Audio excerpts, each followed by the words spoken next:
Welcome. এই ভিডিওতে আমরা আলোচনা করব about design of the small single phase Transformers, অর্থাৎ স্মল সিঙ্গেল ফেজ ট্রান্সফরমারের ডিজাইন করতে গিয়ে কী কী প্রসেস আমাদেরকে মেনে চলতে হবে সে ব্যাপারে এখানে আলোচনা করা হবে। তো প্রথমে যে স্টেপটি আমরা ফলো করব, প্রথম স্টেপে হচ্ছে কোর ডিজাইন। আমরা স্টার্ট করব কোর ডিজাইন পার্ট থেকে। তো এক্ষেত্রে ডিজাইন স্টার্ট করবার জন্য প্রথম স্টেপে যেটা আমাদেরকে জানতে হবে সেটা হচ্ছে যে ট্রান্সফরমার আমরা ডিজাইন করছি তার কেভিএ রেটিং আমরা জানবো, এবং সেই কেভিএ রেটিং বা ভিএ রেটিং অনুযায়ী আমরা একটা সেই ট্রান্সফরমারের ক্ষেত্রে টার্নস পার ভোল্টটা ডিসাইড করে নেব। তার একটা টেবিল এক্ষেত্রে আছে, আমি টেবিলটা দেখাচ্ছি। তোমরা লক্ষ্য করো, এখানে একটা টেবিল দেখতে পাবে। এখানে দেখো একটা টেবিল আছে, এই যে টেবিল 5.7 বলে যে টেবিলটা লক্ষ্য করছো, এক্ষেত্রে এই টেবিলে ভিএ রেটিং যেমন 10, 15, 20, 25 ভিএ রেটিং এবং তার করসপন্ডিং যে টার্নস পার ভোল্ট সেটা দেওয়া আছে। দেখো 10 থেকে শুরু করে আপ টু 1000 ভিএ পর্যন্ত বিভিন্ন রেটিংয়ের যে ট্রান্সফরমার অ্যাভেলেবেল আছে তার জন্য কত টার্নস পার ভোল্ট হওয়া উচিত সেটা এই টেবিল থেকে ডেটা পাওয়া যাবে।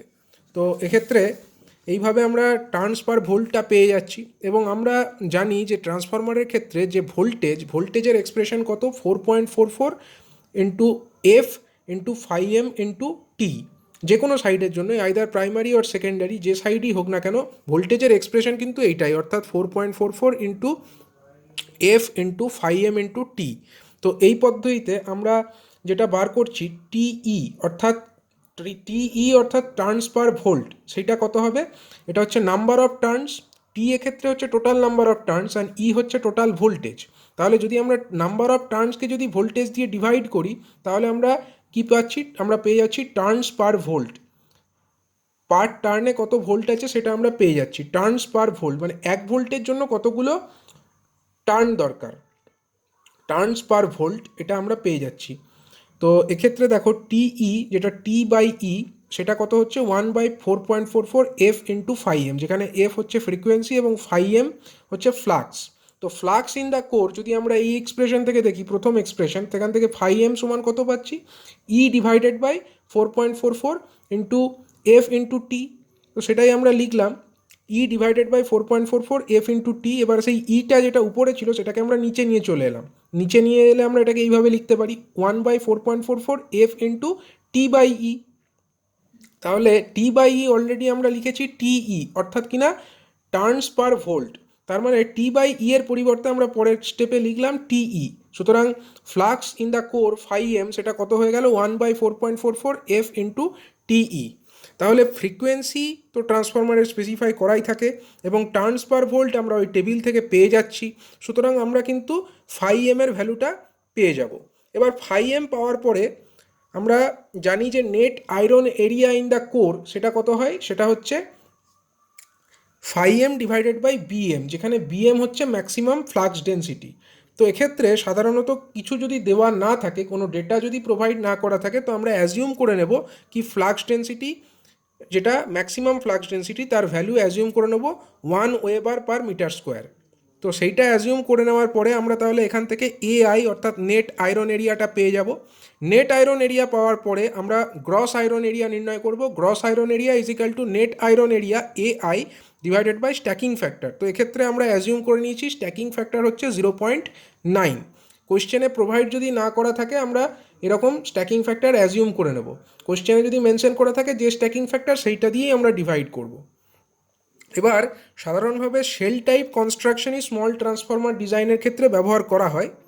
সেক্ষেত্রে যে কোর, সেই কোর অংশটি যে নির্মাণ করা হয় সেটা সাধারণভাবে এই বিভিন্ন রকমের স্ট্যাম্পিং দ্বারা নির্মিত হতে পারে। তো এর ব্যাপারে আগেও একটি ভিডিওতে আলোচনা করা হয়েছিল যে বিভিন্ন স্ট্যাম্পিং যেটা কোর বানানোর জন্য ব্যবহার করা হয়, সেরকম কিছু কিছু স্ট্যাম্পিং হচ্ছে ইআই স্ট্যাম্পিং, যেরকম প্রথম চিত্রে দেখানো হয়েছে। দ্বিতীয় যে ছবিটা সেটাতে যে স্ট্যাম্পিং সেটা হচ্ছে টি ইউ, উপরেরটা দেখো টি, নিচেরটা হচ্ছে ইউ এর মতো দেখতে, অথবা ই ইন পেয়ার্স, অর্থাৎ নিচেরটাই দেখো ই এর মতো দেখতে। এরকম আরও আরেকটা যদি ই নেওয়া হয় এবং সেই সমস্ত ই এর মতো দেখতে স্ট্যাম্পিংগুলোকে যদি অ্যাসেম্বল করা হয় তাহলে আমরা এই ধরনের কোর পাবো, ই টাইপ। তো এই মেনলি এই তিন ধরনের স্ট্যাম্পিং ব্যবহার করে কোরকে নির্মাণ করা হয়।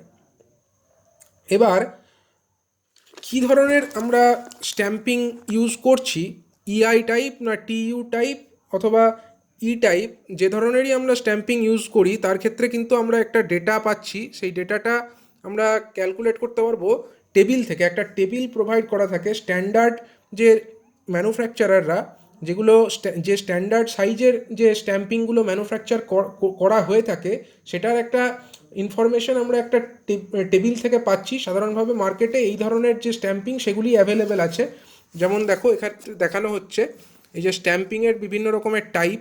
প্রথমটা দেখো টেবিল 5.8 যেটা দেখতে পাচ্ছ, এটা হচ্ছে স্ট্যাম্পিং, ইআই স্ট্যাম্পিং। তো ইআই স্ট্যাম্পিংয়ের ক্ষেত্রে এরকম বিভিন্ন নাম্বারিং আছে, এগুলো ট্রেড নেম 17 থেকে শুরু করে 8, মানে এর মধ্যে বিভিন্ন রকমের নাম্বারিং সিস্টেম দিয়ে যে বিভিন্ন ইআই স্ট্যাম্পিং হতে পারে, এবং সেই ইআই স্ট্যাম্পিংয়ের ক্ষেত্রে এবিসিডিইর ভ্যালু কী হতে পারে সেগুলো মেনশন করা আছে। তো এক্ষেত্রে এবিসিডিই বলতে দেখো ইআই স্ট্যাম্পিংয়ের যে ছবি সেক্ষেত্রে দেখতে পাওয়া যাচ্ছে যে 3টে লিম্ব, এটা একটা লিম্ব, এটা একটা লিম্ব, এটা আরেকটা লিম্ব। তো এই যে 3টে লিম্ব সেক্ষেত্রে আমরা দেখতে পাচ্ছি যে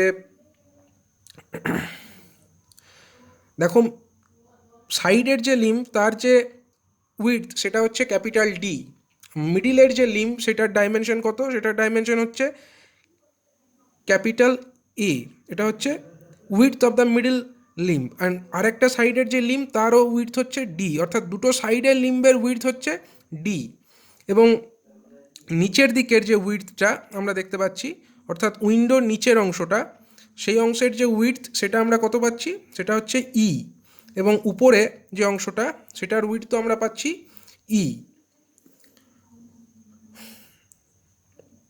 অর্থাৎ উপরের এই অংশটা মেনলি ইয়কের কাজটা করবে, উপরের এই অংশ এবং নিচের এই অংশটা যেটার উইডথ আমরা ই পাচ্ছি এটা মেনলি ইয়কের কাজ করবে। তো এই যে এবিসিডিই এবং টোটাল যে উইডথটা আমরা পাচ্ছি, টোটাল উইডথ সেটাকে বলা হচ্ছে বি। সুতরাং এবিসিডিই এই 5টা প্যারামিটার আমরা পাচ্ছি, এবং সেই প্যারামিটারগুলির কী কী ভ্যালু হতে পারে সেটা এই টেবিলে মেনশন করা থাকে। অর্থাৎ স্ট্যান্ডার্ড যে ম্যানুফ্যাকচারিং হয় এই যে বিভিন্ন রকমের স্ট্যাম্পিংয়ের, সেখানে কীরকম রেঞ্জের ভ্যালুগুলো থাকে বা কীরকম রেঞ্জের এই ভ্যালুগুলো প্রোভাইড করা হয় সেটা কিন্তু এই টেবিল থেকে আমরা সেই ইনফরমেশনটা পেয়ে যাব। সেরকম এটা ইআই টাইপ স্ট্যাম্পিং, এটা হচ্ছে ইইউ টাইপের যদি স্ট্যাম্পিং ব্যবহার করা হয় তার ক্ষেত্রে, এবং অনুরূপভাবে যদি আমরা অন্য আরেকটা ইই স্ট্যাম্পিং ব্যবহার করি তার ক্ষেত্রে এই টেবিল থেকে আমরা সেই ইনফরমেশনগুলো কিন্তু পেয়ে যাব। এবার যদি আমরা স্কোয়ার সেকশন ইউজ করি সেন্ট্রাল লিম্বের জন্য, সেক্ষেত্রে স্কোয়ার সেকশন ব্যবহার করলে কি জানি, ডেপথ অফ দ্য কোর সেক্ষেত্রে উইডথ অফ দ্য সেন্ট্রাল লিম্বের সঙ্গে কিন্তু সেম হবে যদি আমরা স্কোয়ার সেকশন ইউজ করি। এবং সাধারণভাবে স্মল ট্রান্সফর্মারের ক্ষেত্রে স্কোয়ার সেকশনই ইউজ করা হয়। সেক্ষেত্রে ডেপথ অফ দ্য কোর যেটা হবে সেটা কিন্তু width of the central limb. Width of the central limb বলতে আমরা কি বুঝছি, সেন্ট্রাল লিম্ব এক্ষেত্রে হচ্ছে মিডিল লিম্বটা, তো তার যে উইডথ সেটা কত, এ। অর্থাৎ উইডথ অফ দ্য যে সেন্ট্রাল লিম্ব অর্থাৎ কিনা এ, সেটা কার সঙ্গে সেম হবে, ডেপথ অফ দ্য কোর। অর্থাৎ কোর যে মেটেরিয়াল আমরা ইউজ করছি তার যা ডেপথ তার সঙ্গে কিন্তু এটা ইউজ হবে। এর কারণ হচ্ছে একটাই, কারণ এক্ষেত্রে আমরা স্কোয়ার কোর ইউজ করছি। তো এবার width of the central limb যদি আমরা বার করতে চাই সেটা আমরা পেয়ে যাব রুট ওভার এজিআই, যেখানে root over AGI is the gross iron area. Already কিন্তু আগে একটি স্টেপে আমরা এই এজিআই এর ভ্যালু ক্যালকুলেট করেছি, অর্থাৎ নেট আয়রন এরিয়া তাকে আমরা 0.9 অর্থাৎ স্ট্যাকিং ফ্যাক্টর দিয়ে ভাগ করে আমরা কিন্তু গ্রস আয়রন এরিয়া পেয়ে গেছি। এবার সেই গ্রস আয়রন এরিয়ার যদি আমরা স্কোয়ার রুট নির্ণয় করি আমরা width of the central limb calculate করে ফেলব। এইভাবে যে স্ট্যান্ডার্ড স্ট্যাম্পিং আমরা ইউজ করব, স্ট্যান্ডার্ড যে স্ট্যাম্পিং অর্থাৎ যে টেবিল আমরা একটু আগে দেখালাম সেই টেবিলে তো বিভিন্ন রকমের স্ট্যাম্পিংয়ের ডাইমেনশন আছে। এবার এই ক্ষেত্রে এর যে ভ্যালুটা নির্ণয় করা হবে অর্থাৎ উইডথ যেটা বেরোবে তার কাছাকাছি যে অ্যাভেলেবেল আছে ভ্যালুটা ওই টেবিল থেকে, সেইটা আমরা কিন্তু সিলেক্ট করব। ওই স্ট্যাম্পিংয়ের যে সাইজ যেটা ম্যানুফ্যাকচারিং করা হয় সেই প্রপার সাইজের স্ট্যাম্পিং আমরা ওই টেবিল থেকে সিলেক্ট করব। এরপরে আসছে ওয়াইন্ডিং ডিজাইন। প্রথমে আমরা করব কি, প্রাইমারি ওয়াইন্ডিং। প্রাইমারি ওয়াইন্ডিংয়ের ক্ষেত্রে কারেন্ট কত ক্যারি করছে প্রাইমারি ওয়াইন্ডিং সেটা দেখতে হবে। এবার ট্রান্সফরমারের যে ভিএ আউটপুট অর্থাৎ যে ভোল্ট অ্যাম্পিয়ার আউটপুট সেটা হচ্ছে আমরা পাচ্ছি সেকেন্ডারি থেকে। এবার প্রাইমারিতে আমরা কারেন্ট নির্ণয় করতে চাই। এবার ট্রান্সফরমারের একটা এফিসিয়েন্সি থাকে, অর্থাৎ যত ইনপুট আমরা দিই ততটাই আউটপুট কিন্তু কেভিএ আমরা বা ভিএ আমরা পাই না, কিছুটা লস ট্রান্সফরমারের মধ্যে হয়। এবার যদি আউটপুট যে ভোল্ট অ্যাম্পিয়ার তাকে আমরা এফিসিয়েন্সি অর্থাৎ ইটা দিয়ে ভাগ করি, ইটা অর্থাৎ এক্ষেত্রে এফিসিয়েন্সি তাই দিয়ে ভাগ করি, আমরা ইনপুট ভোল্ট অ্যাম্পিয়ারটা পেয়ে যাব। এবং ইনপুট যে ভোল্ট অ্যাম্পিয়ার পাবো তাকে যদি আমরা ভিপি অর্থাৎ যে প্রাইমারি ভোল্টেজ সেটা দিয়ে ভাগ করি তাহলে আমরা পাবো ইনপুট কারেন্ট অর্থাৎ আইপি।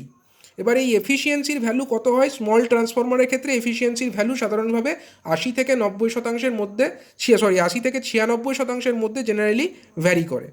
এবার area of the primary conductor, প্রাইমারির জন্য যে কন্ডাক্টর আমরা ইউজ করব তার এরিয়া কত হবে? তার এরিয়া আমরা নির্ণয় করব AP, small AP, that will be equal to IP divided by JP. IP হচ্ছে প্রাইমারি কারেন্ট যেটা আমরা আগের স্টেপে নির্ণয় করলাম, এবং জেপি হচ্ছে প্রাইমারি কারেন্ট ডেন্সিটি।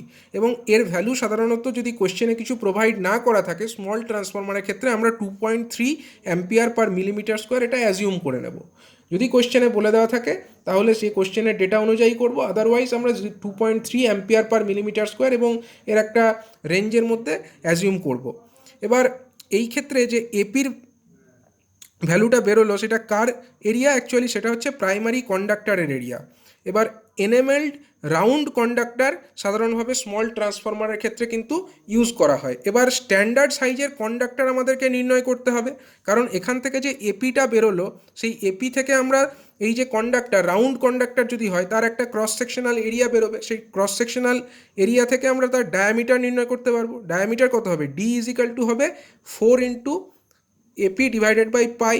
সেখান থেকে একটা ডায়ামিটার আমরা ক্যালকুলেট করে ফেলতে পারবো। এই যে এপি সেখান থেকে আমরা থিওরিটিক্যালি একটা ডি এর ভ্যালু ক্যালকুলেট করে ফেলতে পারবো, কিন্তু ওই সাইজের যে কন্ডাক্টর সেটা মার্কেটে অ্যাভেলেবেল না থাকতেই পারে। এবার সেই মার্কেটে কি অ্যাভেলেবেল আছে সেইটা আমরা ডিসাইড করব, তার একটা সুনির্দিষ্ট টেবিল আছে এনএমএল কন্ডাক্টরের জন্য বা এনএমএলড রাউন্ড কন্ডাক্টরের জন্য, কিন্তু একটা সুনির্দিষ্ট টেবিল এখানে প্রোভাইড করা আছে।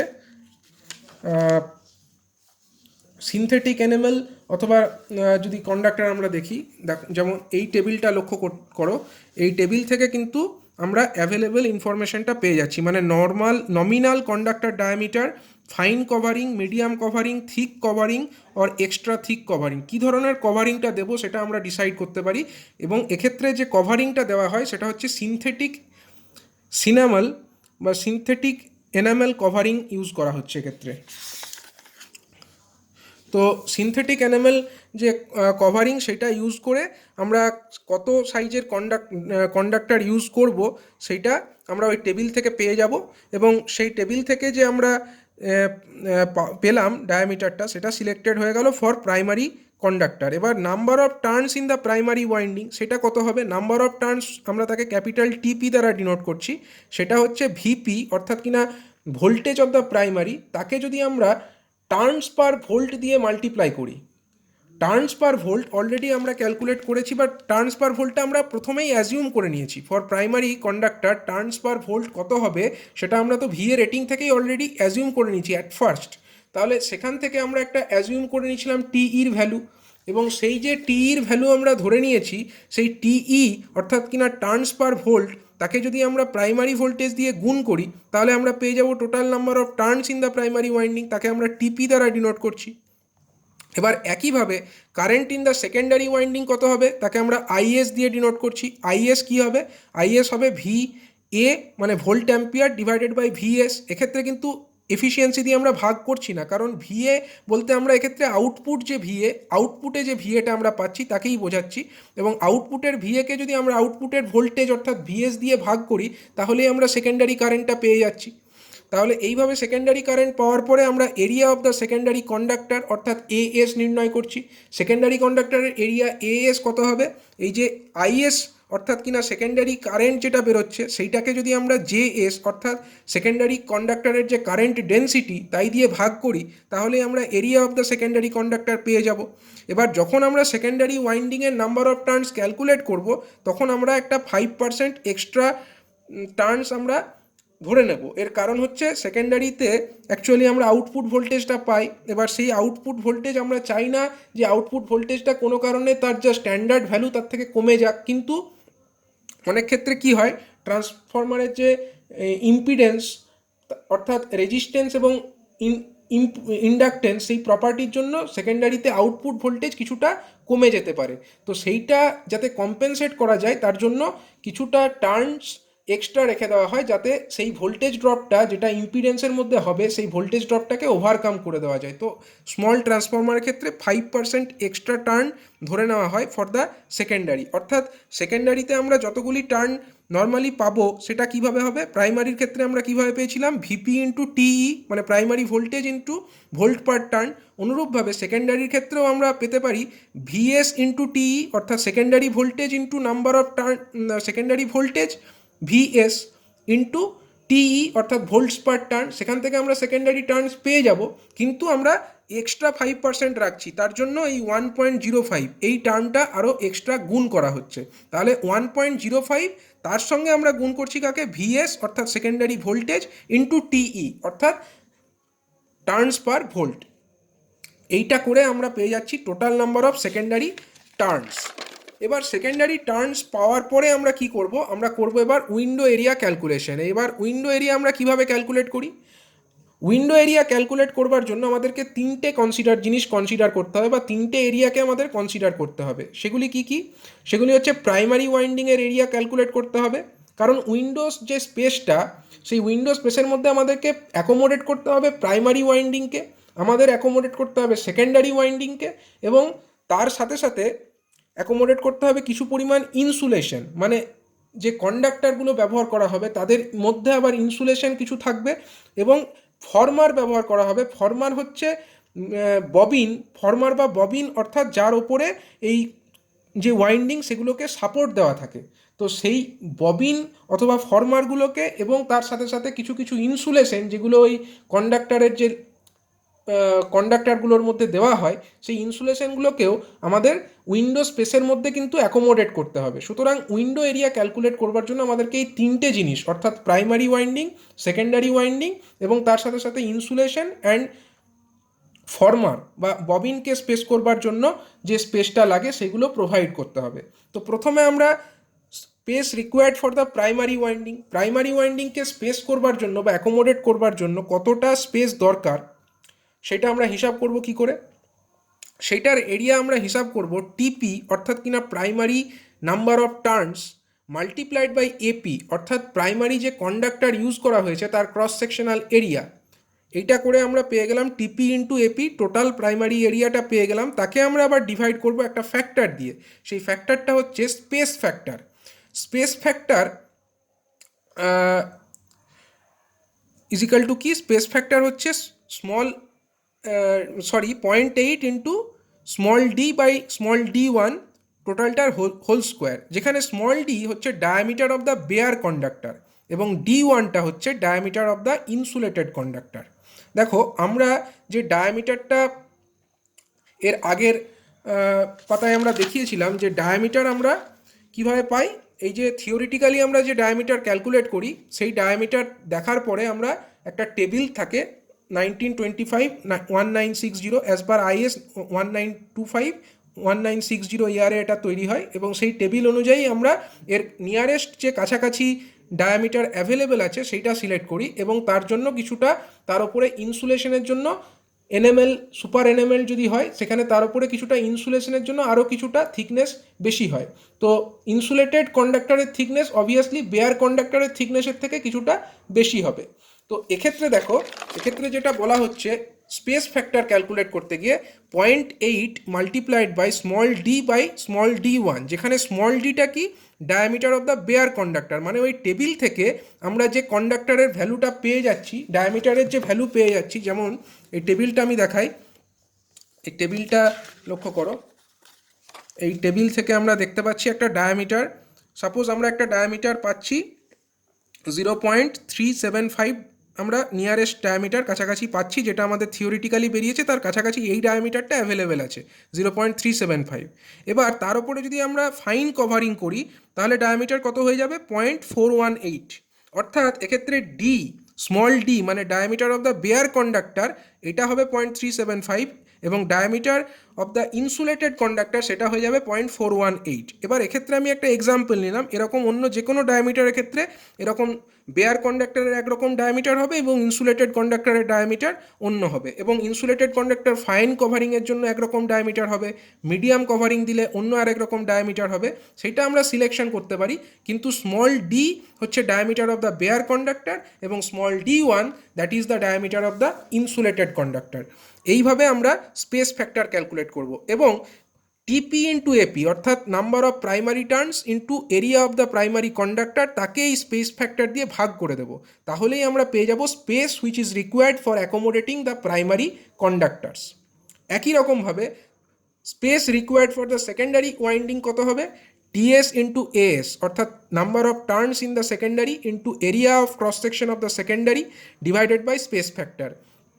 সেকেন্ডারি ক্ষেত্রেও আলাদা স্পেস ফ্যাক্টর আমরা ক্যালকুলেট করতে পারবো, কারণ সেকেন্ডারিতে যে কন্ডাক্টর তার জন্য একটা স্মল ডি মানে বেয়ার কন্ডাক্টরের ডায়ামিটার এবং ইনসুলেটেড কন্ডাক্টরের ডায়ামিটার আলাদা আলাদা হবে, সেই অনুযায়ী তারও স্পেস ফ্যাক্টর ক্যালকুলেটেড হবে এবং তার জন্যও আমরা the space required for the secondary winding calculate করে ফেলতে পারবো। এবার এই যে স্পেসটা বেরোলো তার উপরে আমাদেরকে আরও 20% এক্সট্রা স্পেস ধরতে হবে। এটা কী জন্য? এটা হচ্ছে ফর ইনসুলেশনগুলোর জন্য এবং যে ফর্মার বা ববিন যার ওপরে ওয়াইন্ডিংগুলো সাপোর্ট করা আছে সেটাকে জায়গা দেওয়ার জন্য।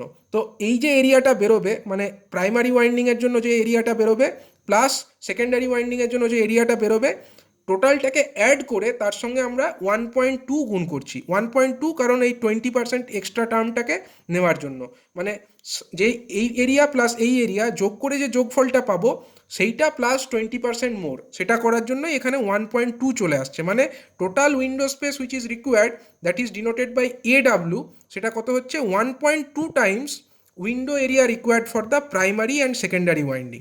মানে এইভাবে প্রাইমারি ওয়াইন্ডিংয়ের জন্য কতটা এরিয়া এই ফর্মুলা দিয়ে ক্যালকুলেট হলো, সেকেন্ডারি ওয়াইন্ডিংয়ের জন্য কতটা এরিয়া এই ফর্মুলা দিয়ে ক্যালকুলেট হলো, এবং এই এরিয়া প্লাস এই এরিয়া করবার পরে যে যোগফল পেলাম তাকে আমরা 1.2 দিয়ে গুণ করে total window area which is required সেটাকে ক্যালকুলেট করে ফেলতে পারলাম। এবার দেখতে হবে যে যে আমরা স্ট্যাম্পিংটা ইউজ করেছি মানে ওই টেবিল থেকে, এখানে যে টেবিল দেখানো হয়েছিল সেই টেবিল অনুযায়ী আমরা যে স্ট্যাম্পিংটা পেয়েছি, সেক্ষেত্রে দেখতে হবে যেন উইন্ডো এরিয়া যেটা আমরা উপরে ক্যালকুলেট করলাম মানে এই ফর্মুলা অনুযায়ী যে উইন্ডো এরিয়াটা ক্যালকুলেট করলাম সেই এরিয়াটা যেন অবশ্যই যে স্ট্যাম্পিং আমরা ব্যবহার করেছি সেখান থেকে আমরা যদি ম্যানুয়ালি ক্যালকুলেট করি উইন্ডো এরিয়া, তার থেকে সেটা যেন এই এরিয়া যেটা আমরা থিওরিটিক্যালি ক্যালকুলেট করেছি তার থেকে বেশি অবশ্যই হয়।